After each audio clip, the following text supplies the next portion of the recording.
근데 저보고 무슨 말을 해야 될지 모르는데 저는 이제 뭐 어느 정도 아시겠지만 교회를 개척해서 이 안산의 교회 개척에서 35년을 섬기고 지난 연말에 은퇴를 했어요. 은퇴도 원래 막 이렇게 계획을 해서 은퇴를 하게 되었던 것이 아니라 늘 그 하나님의 제가 참 좋아하는 단어가 하나님의 마음을 읽는 영성이라는 단어거든요. 그러니까 뭐냐면 저는 설교 준비를 하면서 본문에서 내가 뭘 전하고 싶은가, 뭘 말해야 할 것인가, 본문의 배경은 어떤가, 뭐 원어적 배경은 어떤가 이런 것도 중요하지만 그냥 가장 피워놓고 거기에서 하나님 마음을 읽어내는 거예요. 그래서 이 본문을 통해서 하나님이 말하고 싶은 게 뭐지? 그걸 이제 끊임없이 묵상해서 아주 세미한 것이지만 그걸 찾아서 이렇게 마음에 품고 있다가 이렇게 이제 우리 성도들하고 울고 웃으면서 말씀을 나누는 것이 큰 기쁨이었고 지금도 물론 그 은혜의 물결이 있지만 그래서 저희 교회는 예배하고 나가면 뭐 거의 많은 대다수가 눈가에 눈물이 맺혀서 나가는 그런 은혜들을 포기하지 않았고 놓지 않고 왔었어요.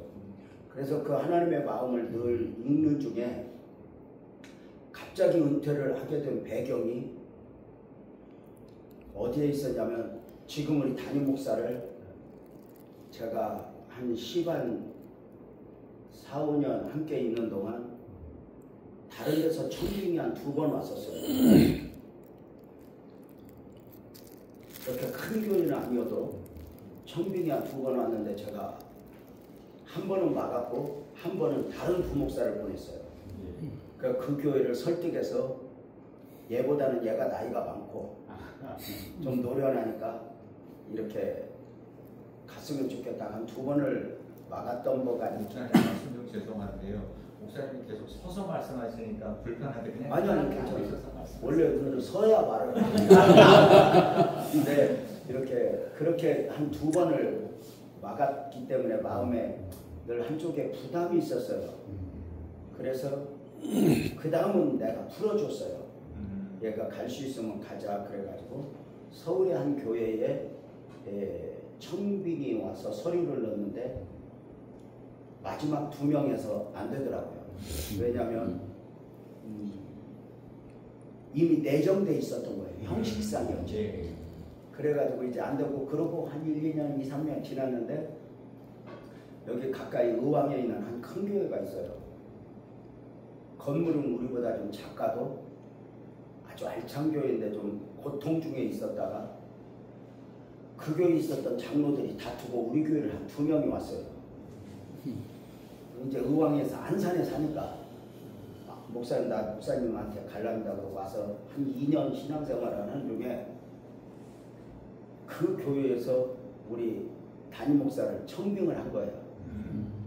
그러니까 뭐냐면 법적으로 문제가 될지 모르니까 형식상은 공개 청빙이지만 내면으로는 이미 지정이 돼서 청빙위원들도 만나고 장로들도 만나고 다 만났어요. 다 만나서 이제 우리 그쪽에도 이 담임 목사를 맞이할 팀이 구성되고 우리도 맞이해야 보낼 팀이 구성돼. 저는 그런 걸 잘하거든요. 이렇게 구성해서 협의를 하게 했죠. 왜냐면 나중에 그냥 덮어놓고 보내면 문제가 되니까. 그래서 협의를 다 하고 완전히 마쳤고 내일 이제 공식 서류만 넣는 날이 토요일인데 그 서류를 이제 보내는 날 근데 금요철야 때 그 전날 금요철야 때 말씀을 전하고 통성기도를 싹 시켰는데 얘가 내일 서류 넣는다라고 하는 의식 속에 그랬는지 몰라도 싹 오는 게 얘가 가면 나는 후임은 어떡하지? 그런 생각이 들었어요. 그러니까 우리가 60이 넘으면 제일 중요한 사역이 후임 사역이거든요. 내가 잘하려고 하면 안 되는 것 같아요. 그 다음 사람이 잘하도록 하게 하는 게 중요한 요소니까.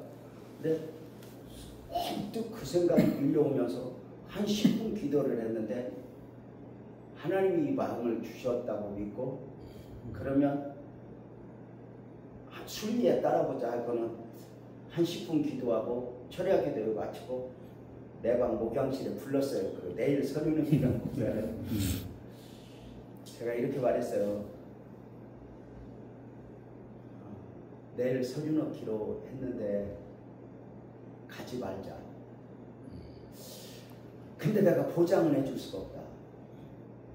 네가 거기 안 가고 여기 있겠다고 하면 내가 이른 은퇴를 하고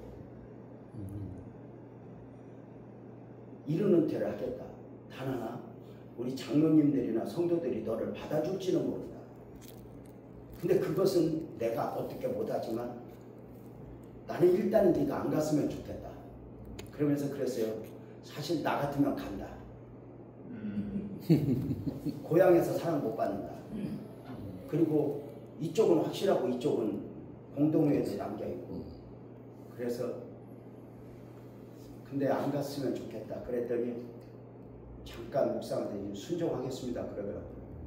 오케이.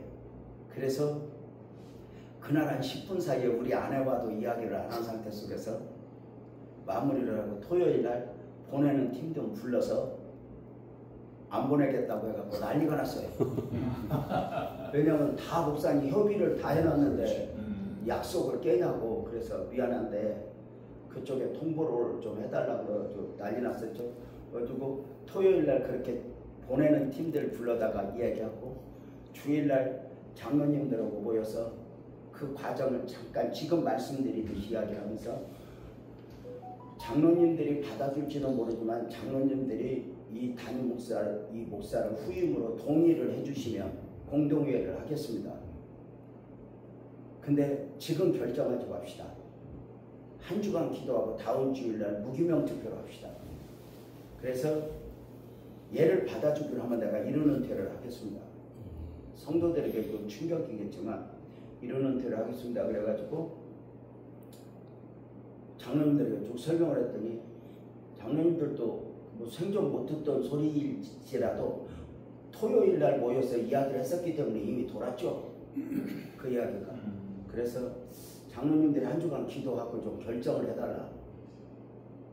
다만 내가 좀 이른 은퇴를 하겠다. 그랬더니 한 주간 기도하자. 뭐 그때 눈물 흘리는 장로님도 있었지만 한 주간 그렇게 해서 한 주간 기도하고 그 다음에 우리 시무장로님들 모여서 당회해서 무기명 투표했는데 나보고 다 그만두라고 그러더라고요. 내가 내가 그래서 해도 너무한다고. 나를 일괄적으로 다 보낼 수 있냐고. 그런데 내 말에 순종해 준 거죠. 그래서 그걸 받고 우리 담임 목사를 이렇게 받아들이는 과정을 뭐 소동도 있었고 난리도 있었지만 하나님의 특별한 은혜가 있었던 것이 먼저는 법적으로 문제가 없도록 그 과정을 쭉 하면서 법적으로 문제가 없도록 조치를 거의 취했어요. 먼저는 이 후임으로 받는 공동의회를 몇 단위에 선포하고 정교인들 공동의회 위임장을 다 받았어요. 90% 이상을. 그게 아주 중요한 게 모여서 공동회의를 끝나는데 공동회의가 10분의 1도 안 모여요. 그럼 여기서 내린 결정은 여기서 얼마든지 엎을 수 있어요. 수로. 그래서 위임장을 전교인한테 다 받았어요. 서면으로 모바일로. 서면으로 받고 모바일로 전교인한테 받고 공동회의의 결정에 유의하겠습니다. 그러고 다 받아놓고 공동의회 때 설명을 그동안 뭐 설교 쭉 했지만 설명을 하고 투표를 했을 때 성도들이 거의 98% 오케이 해줬죠. 그러니까 제가 뭐 여러 가지 말을 했어요. 내가 왜 이루는 대를 하냐 모르겠다. 하나님이 주신 마음이라고. 그래서 내가 우리 담임 목사를 세우면서 그런 설교도 했어요. 나는 이 담임 목사가 후임이 되는 걸 하나님의 뜻이라고 사기치고 싶은 마음은 없다. 우리가 감히 영광스러운 하나님의 뜻을 어떻게 알겠냐. 그러나 우리가 좋은 마음으로 받고 이것을 하나님의 뜻이라고 믿는 거지. 하나님의 뜻이다? 아니다. 자, 그렇게 해서 우리 성도들이 결정을 해 주어서 결정하자마자 우리 담임을 미국에 6개월 동안 은혜하는 교회 한기호 목사 선교만이 하는 교회가 있어요. 거기에 6개월을 코로나 때 제가 보냈어요. 그래서 선교관에 있으면서 그 교회 모든 프로그램과 또 사람들 만나는 과정들을 다 해서 보내고 두 부부 보내고 그 다음에 하와이 열방대학 보내고 이런 훈련의 과정을 거친 뒤로 돌아와서 담임 목사가 사역을 하게 됐어요. 내려놓으면서